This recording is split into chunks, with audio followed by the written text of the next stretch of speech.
so much for joining us. I'm Leah Scanlan. I'm a partner here at Oak HCFT. I manage the firm's talent advisory function, both as it serves our portfolio as well as many of our internal people needs. And I lead a team here at Oak that is focused on helping our portfolio with talent and recruiting efforts and HR strategy. Prior to joining Oak, I spent almost 5 years at Khosla Ventures as an operating partner. I focused on the whole talent operation there, and then previously was a partner in an executive search firm called Diversa Partners, which is one of the leading executive search firms, predominantly supporting venture capital and private equity backed businesses. We're kicking off our inaugural talent series today with Jenn Adams, the CEO of August Bioservices, one of Oak HCFT's portfolio companies, where we'll be discussing how to build a successful team. Jenn, thank you so much for joining us. Hi, Leah. It's great to talk with you today. Thanks for having me. I'm always happy to talk about my team, both at August Bio as well as teams that I've worked with historically. As you mentioned, I'm currently the CEO of August Bioservices. August is a biopharma contract research development and manufacturing organization, and we're located in Nashville, Tennessee. We support our customers in their work from early drug discovery through manufacturing of drug product, and we focus on sterile injectable fill finish and later stages of work. As a leader, how did you balance the personal and human needs of your team with ensuring the success of your company? I mean, I think it's safe to say the past year has been an interesting one for everyone. Building a company and scaling a company presents challenges, no matter when you're doing it. But this past year presented a unique set of challenges for sure. And just for context, I mean, we acquired the company in the middle of the pandemic, and most of the diligence process was done virtually. And then I recruited an executive team largely through Zoom calls during that time. So it was a little different for everyone. And I mean, I credit, the legacy team at the company that we eventually acquired, along with, the Oak team and the leaders that I was able to recruit. With just being creative and trying to keep working forward through challenging circumstances. Shifting gears slightly here with the next question, as a female entrepreneur, what advice would you give others in terms of embracing diversity in the organization? Are there specific things you'd encourage others to embrace? Having a team with broad representation helps employees feel included. And I think it also helps break down barriers internally, not only in recruiting talent to the team, but in employees feeling comfortable bringing ideas forward once they're a part of the team. Just in general, it's obviously a hot topic, something we think a lot about here at Oak. I love this question, this next question, because I think it's actually really tangible, and I know many entrepreneurs can relate. And I often think about this when talking to a lot of our entrepreneurs and CEOs. There's sort of this trade-off, right? When you're moving fast, your business is moving quickly, you've got a million things going on, and then at the same time you have to fill a key gap, a key role, senior executive or leadership role in a scaling company. And so on one hand, you want the absolute best person for the job, but in practice, you need to plug the hole, obviously, and you need to do it quickly, because time is money and money is time, and you've got to move. I guess, what's the thought process around that? Like, what are the things that you personally weigh in as you're thinking about those decisions? Are there trade-offs that you're making or that you make?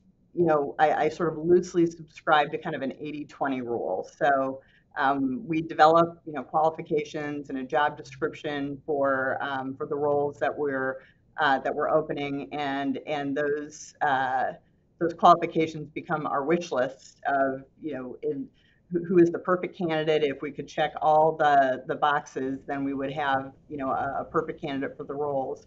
But it's unlikely that you're going to find candidates that meet all of your requirements.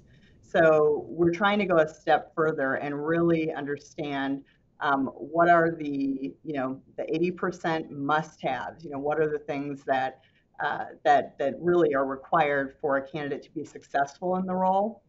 And then what are the other requirements that fall kind of into the 20% would be great to have, but we feel comfortable that we could train on that 20%, once the person was in the seat. When you think about whether it's the role design, actually making an offer and compensation, what aspects of the hiring life cycle have been toughest for you? Are there parts of it that you think are more difficult for certain reasons, or parts that never seem to get easier? The first, I'd say, challenge that we've had is building our employer brand in the marketplace. So in a lot of cases, I mean, we've got this, team build that's important to us, and we've got to hire these, technically experienced candidates. And when we approach them about our roles, it's oftentimes the first time that candidates are hearing of our company. And so that means it puts extra emphasis on the team, the hiring team, to do a good job of really describing, our value proposition to customers as well as to candidates in the interview and selection process, so that we're filling in blanks for the candidate that they haven't had the opportunity to sort of process themselves because the company is new. Are there kind of creative things you've done or unique practices you've obtained that have helped as you're hiring? One of the practices that we used, regularly, was to have candidates come in and job shadow a person who was in the role that they were interviewing for. In having them shadow, it gave them an opportunity really to kind of spend a day in the life of somebody who's in the role, and to get a very firsthand view of how it might differ from either what they expected or what their experience is a good fit. So it served us well, and it led to an increase in our retention rate, and also increased our quality of hire metric at that time. Because of what's happened in the last year, how has your view changed, or, in terms of what it takes for a team to be successful? And this is stating the obvious, I think, but it's a fact nonetheless, that this year required agility and perseverance in a way that was unprecedented in my career, of all who were managing through it. The challenges associated with leading through this complicated time sort of, for me, highlighted the benefit of having a team of experienced leaders to help. Which sort of leads me into the next question. What do you think it is about you personally that's enabled you to build great teams? What's allowed you to have the success that you've had, especially here in the last year with everything that you've dealt with? I think my own experience in building teams begins with an awareness of the areas where I need to fill gaps in my own, knowledge and skill set. So I've had the opportunity to work with amazing people throughout my career. So I've also built a network of people who I respect and admire along the way. When you're looking at a startup, identifying people who not only round out areas where I need to rely on a different set of skills than others is important, but also you've got to find people who have the right combination of experience and enthusiasm for building companies.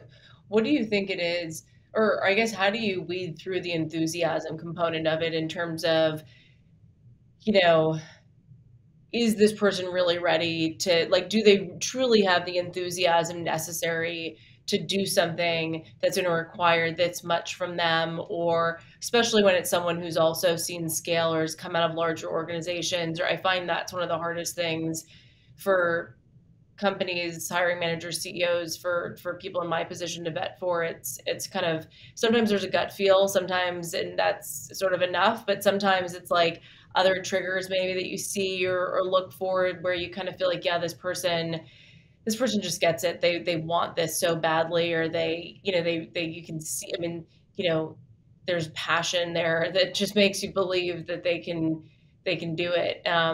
But I guess, are there more sort of tangible things that you can sort of read through? Well, I think for me personally, I mean, with this team, so most of the people on this team are people who I've known. They're not all people who I worked with most recently, but they're people who I've known for a long time, maybe worked with, earlier in my career, and have followed since then. So the best case is, for many of them, they've done kind of a combination of, as I have, of working for large, global companies with lots of infrastructure, operating at scale, and stepping out in areas that they're passionate about, that are interesting to them, and building smaller things. So I think that again, ideally, if someone has done both, then they can articulate, what about one or the other is more interesting to them. And for some of my team, I just knew that about them, and knew that really what their area of interest was in building things. Now, that said, there were other team members that it was a little bit more of a leap of faith, as you said. So we have a member of our team who has worked for a huge global portfolio company for most of his career. So in recruiting him and talking with him, I took extra time to make sure that what sounds very exciting on paper feels a lot different than that large global company when you arrive on day one of work. So we talked about that a lot, and I felt very comfortable by the time we started here, that he had a firm grasp on how this would be different, and that's what was attracting him, to the opportunity. It's an exciting time to be in this business. So you guys are right in the thick of it. But this has been amazing. I really appreciate it. Thank you, Jenn. This has been so wonderful. I know it's going to be valuable to our entrepreneurs, to other entrepreneurs, to people who are sort of in the midst of trying to build businesses, hire, scale. There's so many lessons here, I think, and takeaways. Same. I appreciate it. And I appreciate you having me and giving me the opportunity to talk about August and my experience at large, and in particular the team. It's so important you have the right team, and it's like lightning in a bottle, right? You can kind of feel it. You can just feel like things are going to happen. So I appreciate everybody who's listening and who's watching and able to participate and sort of be a part of this. And I'm sure we will hopefully be talking to you again soon.